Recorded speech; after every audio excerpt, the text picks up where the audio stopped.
పేరు తిరుమలేష్, పీడిఎస్ఓ రాష్ట్ర నాయకుల్ని. స్థానిక ఆదనపట్నంలో ఉన్నటువంటి వొకేషనల్ జూనియర్ పద్మావతి కళాశాలలో ఇవాళ విద్యార్థులకి చదువు చెప్పమంటే చదువు కంటే మించిగా ఫీజులు ఒత్తిడి భారంగా ఇవాళ విద్యార్థులు పొద్దున కళాశాలకు వచ్చినప్పటి నుంచి సాయంకాలం వరకు ఫీజులు కట్టాలనే ఒత్తిడిని ఎక్కువ చేస్తున్న పరిస్థితి కనబడుతున్నది. ఆ ఫీజులు కట్టకపోతే విద్యార్థుల్ని ఒక కాలేజీ పార్టీ నిలబెట్టడమో లేకుంటే వాళ్ళ తల్లిదండ్రులు పంపించి ఆ యొక్క విద్యార్థుల ముందనే తల్లిదండ్రులని వల్గర్ భాషలో పెట్టడం అనేది ఎంత దుర్మార్గం అనేది వాళ్ళ అధికారులు తెలుసుకోవాల్సిన అవసరం ఉంది.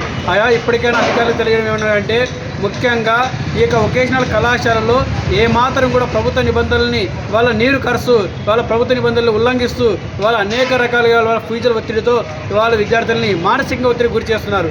ముఖ్యంగా వీటన్నిటిని దృష్టిలో పెట్టుకొని ఇంతవరకు అధికారులు ఏమాత్రం కూడా చర్యలు తీసుకోకపోవడం అనేది చాలా దుర్మార్గమైన పరిస్థితి. ఇప్పటికే ఆ యొక్క కళాశాలలో కూడా మౌలిక సదుపాయాలు కూడా సరైన సౌకర్యాలు కూడా లేవు. అయినప్పటికీ కూడా కళాశాల నడుపుతున్నారు. పైన కళాశాల ఈ కిందేమో ఇల్లు. ఈ యొక్క ప్రభుత్వ నిబంధనల ప్రకారంగా కళాశాల బిల్డింగ్లో ఇల్లు ఉండాల్సిన అవసరం లేదు. అయినప్పటికీ కూడా ఇవాళ ఆ యొక్క కళాశాలలో ఇల్లును కొనసాగిస్తున్నారంటే ఏమాత్రం కూడా అధికారులు ఎందుకు స్పందించడం లేదనేది వాళ్ళ అధికారులు ప్రశ్నిస్తున్నాం. ముఖ్యంగా ఈ యొక్క విద్యార్థులకు ఫీజుల ఒత్తిడిని ఏమాత్రం కూడా ఒత్తిడికి గురి కాకుండా చూడాల్సిన అవసరం ఉందని చెప్పేసి అధికారులకు ప్రత్యేకంగా తెలియజేస్తున్నాం. ఈ యొక్క ఒత్తిడికి గురి కాకుండా చూడకపోతే మాత్రం పెద్ద ఎత్తున ఈ అధికారుల ఆఫీసుల ముందున ధర్నాలు కానీ ఉద్యమాలకు కూడా అనేక రకాల కార్యక్రమాలు కూడా సిద్ధపడతామని చెప్పేసి ఈ సందర్భంగా తెలియజేస్తున్నాం.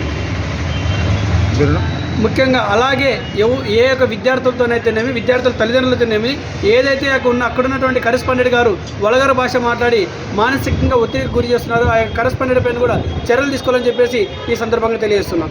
నా పేరు తిరుమలేష్, పీడిఎస్ఓ రాష్ట్ర నాయకులు.